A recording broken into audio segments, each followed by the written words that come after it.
घर की है जहाँ बहू और बेटी को एक माना जाता था। लेकिन फिर और शिखा बेटा, तू रसोई में क्यों घुसी रहती है? जा, रोटी मैं बना लूंगी। नहीं नहीं माँ जी, आप बैठिए, बस सारा खाना बन ही गया है। श्वेता को बोल देती हूँ, वो खाना लगा देगी सबका। सॉरी भाभी, मेरे पास वक्त नहीं है।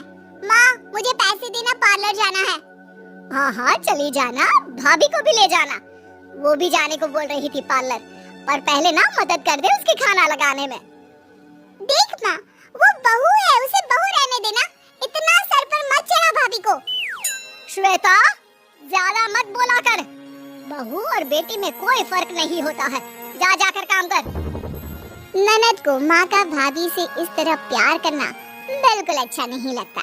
वो बार बार किसी न किसी तरह माँ को भाभी के खिलाफ भड़काती रहती, लेकिन कोई फायदा ना होता।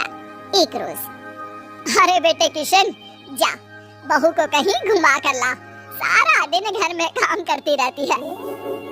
हाँ हाँ माँ, हम लोग जा रहे हैं ना गोवा। अच्छा जी, भाभी ने तो हमें बताया भी नहीं। वैसे तो सारी पंचायत करती है, ये गोवा वाली बात क्यों छुपा गई हमसे? अरे क्योंकि उसे खुद नहीं पता था बहन, मुझे टिकट सस्ती मिल रही थी तो मैंने बुक कर दिया। हाँ शिखा, पैकिंग कर ले, संडे हम जा रहे हैं गोवा।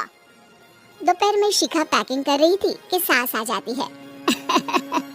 ये क्या बहू, साड़ियाँ?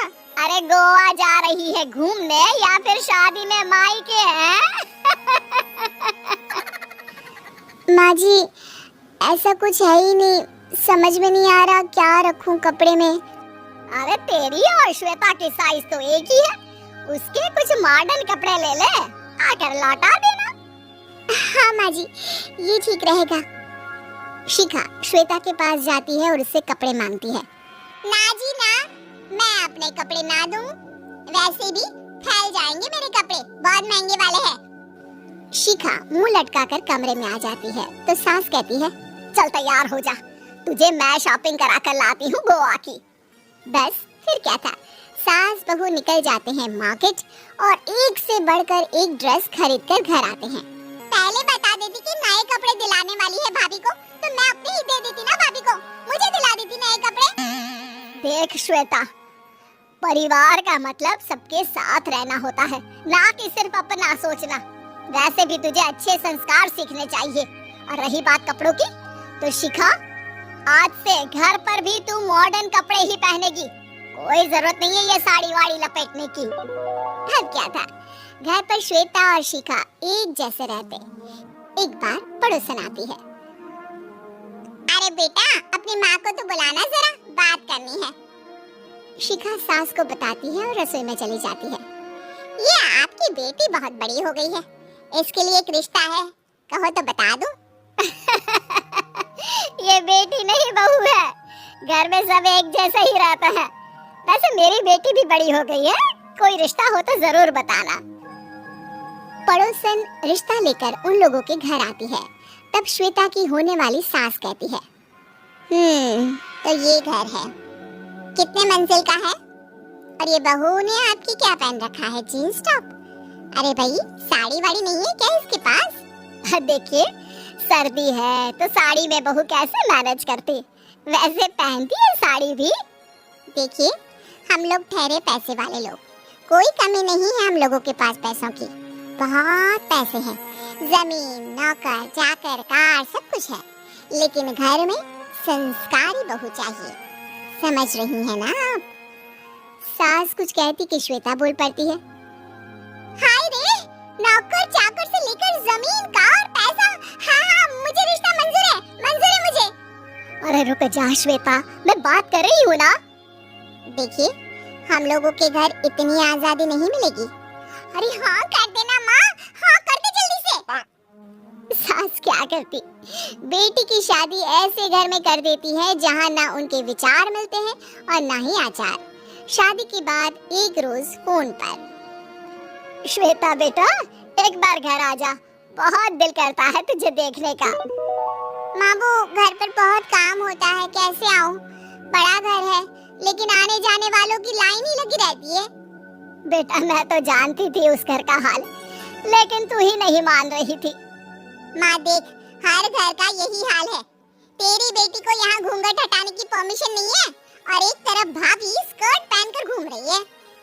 बेटा, मुझे क्या पता था कि मेरी बेटी को ससुराल के नाम पर पिंजरा मिल जाएगा।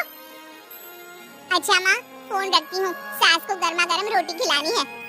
तुम लोगों की तरह नहीं कि एक रोटी बनाओ, एक सब्जी बनाओ, फिर सारा दिन फ्री होकर घूमो। सास फोन तो रख देती है, लेकिन सोच में पड़ जाती है कि एक तरफ बेटी जिसे कोई आजादी नहीं, वहीं दूसरी तरफ बहू जिसे देखकर लगता ही नहीं कि इसकी शादी भी हुई है। अगले रोज, शिखा, अरे ओ शिखा।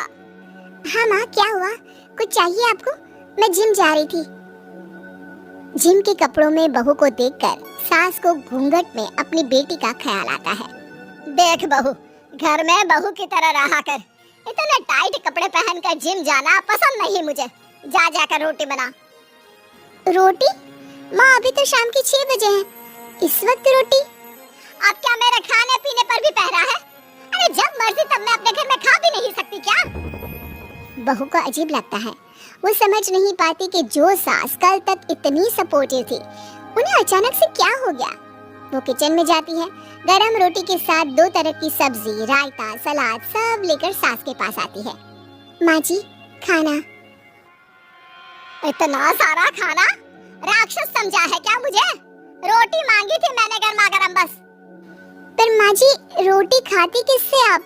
सब्जी तो बनानी थी ना। अरे भूख मर गई मेरी तेरी बहस से। जा जाकर काम कर, अंदर पूरी रसोई साफ कर। बहू अंदर चली जाती है। थोड़ी देर में श्वेता घर आती है। अरे शिखा, जल्दी से चाय ला, पकवान बना, मेरी बेटी आई है। अरे नहीं नहीं माँ, ड्राइवर बाहर खड़ा है। मैं तो घर का कोई सामान खरीदने के बहाने यहाँ आ गई हूँ। मुझे जाना होगा। अरे बेटा, पर कितने दिनों बाद देख रही हूँ तुझे। रहने आ जाना 2-4 दिन के लिए।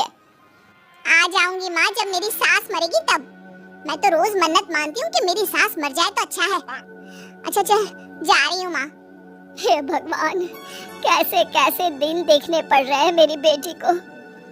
सास अंदर जाती है, जहाँ श्वेता की जिम वाली सहेली का फोन आया होता है। क्या बात है, आज जिम नहीं आई? अरे पता नहीं यार, आज माँ को क्या हो गया अचानक। पर खैर कोई नहीं, लगता नहीं कि मैं अब जिम आ पाऊंगी। शिखा स्पीकर पर बात कर रही थी, जिसे सास सुन रही थी। यार ये सास ना होती ही ऐसी है। मैं तो कहती हूँ बुढ़िया जल्दी मरे और तू आराम से जिए। शिखा को सहेली की बात पर गुस्सा आ जाता है। माँ के मरने की कौन सा बच्चा दुआ मांगता है मोहिनी? आगे से ऐसी बात मेरे सामने मत करना। हमारे घर की शोभा ही माँ है। क्या हुआ जो थोड़ी शक्ति दिखा रही है? उसमें भी कोई ना कोई उनकी भलाई ही होगी। मैं तो कहती हूँ भगवान मेरे जैसी सास सबको दे, जो सिर्फ माँ की तरह है। सास वाली तो कोई बात ही नहीं है उनमें। सास ये बात सुन रही थी। उनकी आंख में आंसू आ जाते हैं कि क्यों वो बेटी की किस्मत में बहू को भी भागीदार बना रही थी। शिखा, अरे ओ शिखा, क्या हो गया? जिम नहीं जाना क्या?